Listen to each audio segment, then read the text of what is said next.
สวัสดีครับมื้อนี้พาพี่น้องมาหน้าครับมาหวานปุ๋ย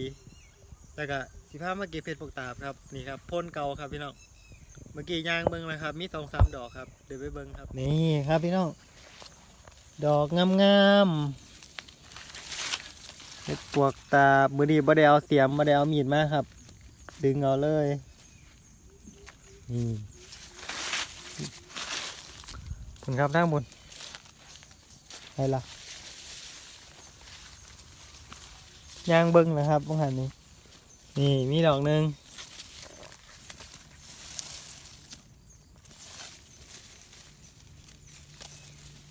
เก็บเลยครับอันดอกนี้มันออกในพื้นเนาะพื้นดินโอ้ยบดได้ขาทำนี่นะครับอวบเป็นปิ่งปนพอได้กินครับพี่น้อง2ดอกแล้วแป๊บเดียวครับพี่น้องมาถึงนาทีนี่ดีครับดอกหนึ่งน้ำพ่นสิ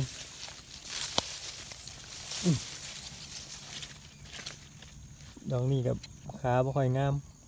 นี่ครับเดี๋ยวเขาไปหาหมองอื่นครับพี่น้องหมองนี้มีซ้ำนี่แหละครับไปนี่ครับดอกหนึ่ง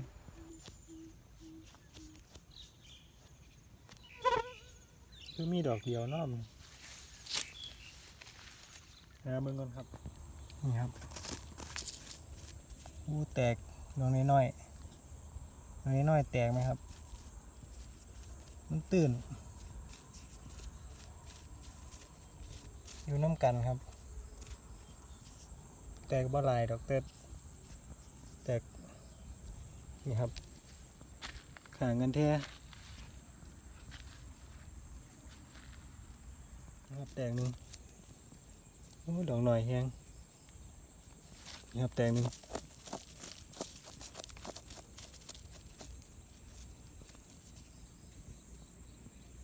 ดินมันแข็งครับ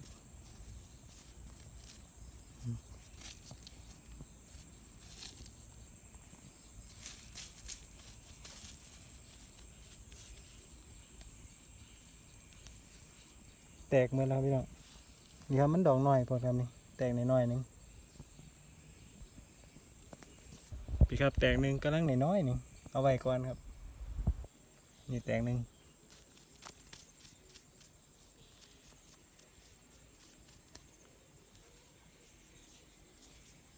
ดอกน้อยๆนึงแตกหนึ่งมีแต่หมด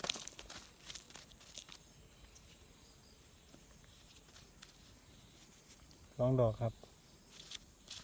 หมดเงียงเมื่อคืนแตกเก็ดครับแตกหนึ่ง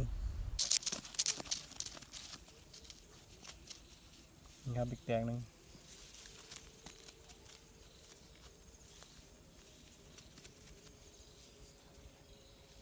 นี่ครับอีกแตกหนึ่ง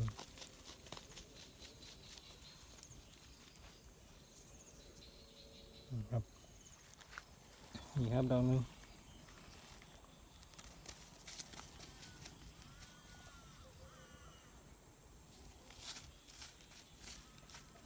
เฮ็ดก็บ่ค่อยมีเนาะ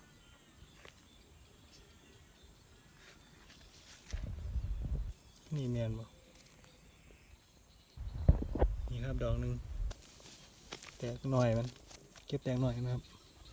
แตกหน่อยกับดอกใหญ่ครับนี่2 ดอกแตกนี่แตกนี่กับดอกใหญ่2 ดอกนี่ครับทีนี้ปลานี่นะครับไว้มาฝั่งนี้กับมีครับนี่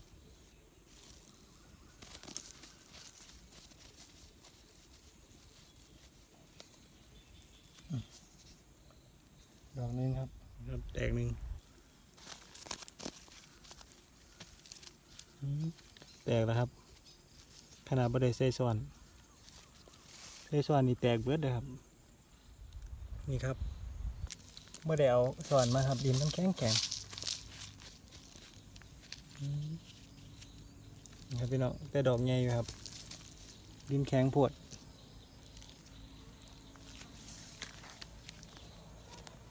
นี่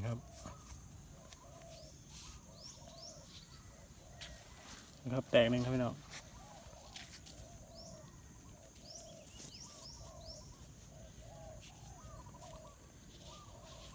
เมื่อคืนฝนตกเลยครับแต่ก็เห็นแตกอยู่นี่ครับฝนตกแต่เห็ดก็คือเห็ดครับมันที่ค่อยๆแตกขึ้นมาพี่น้อง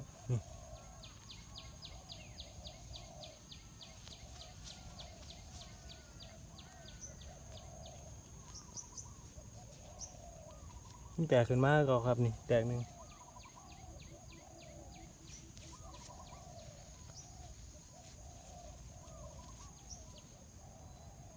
พี่ครับแตกหนึ่ง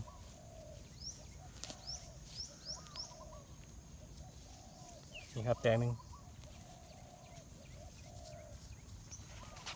นี่ครับพี่น้องแตกหนึ่งนี่ครับแตกหนึ่ง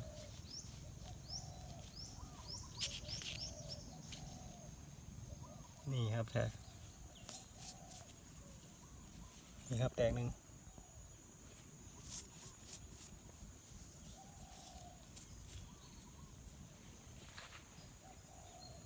เมื่อไป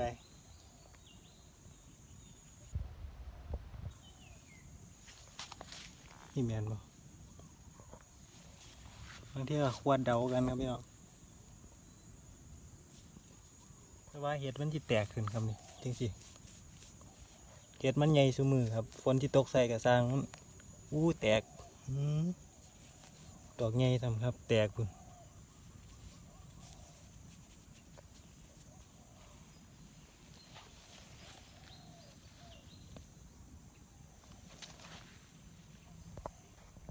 ครับแตกหนึ่งนี่แตกหนึ่งนี่ครับแตกหนึ่ง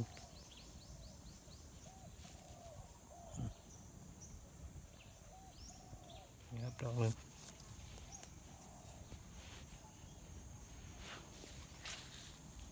นี่ครับแตกหนึ่งนี่ครับแตกหนึ่งนี่ครับแตกหนึ่งโดยน้อยหนึ่ง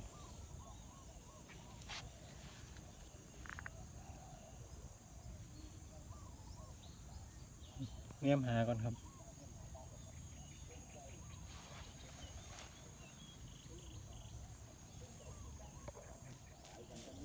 โมเมียนนี่ครับแตกหนึ่ง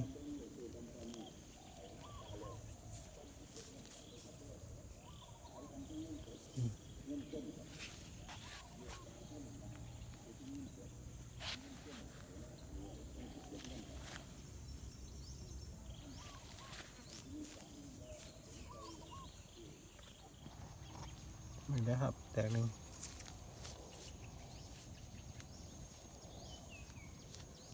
นี่ครับแตกหนึ่ง3 ดอกนี่ครับแตกหนึ่ง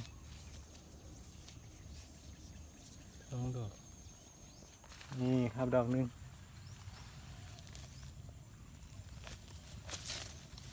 อันนี้ใช้มือครับพี่น้องใช้มือครับทุกคนมือเฮานี่สุดๆแล้วครับ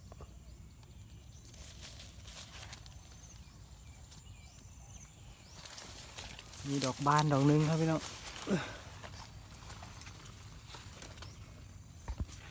บานงามปวดนะครับ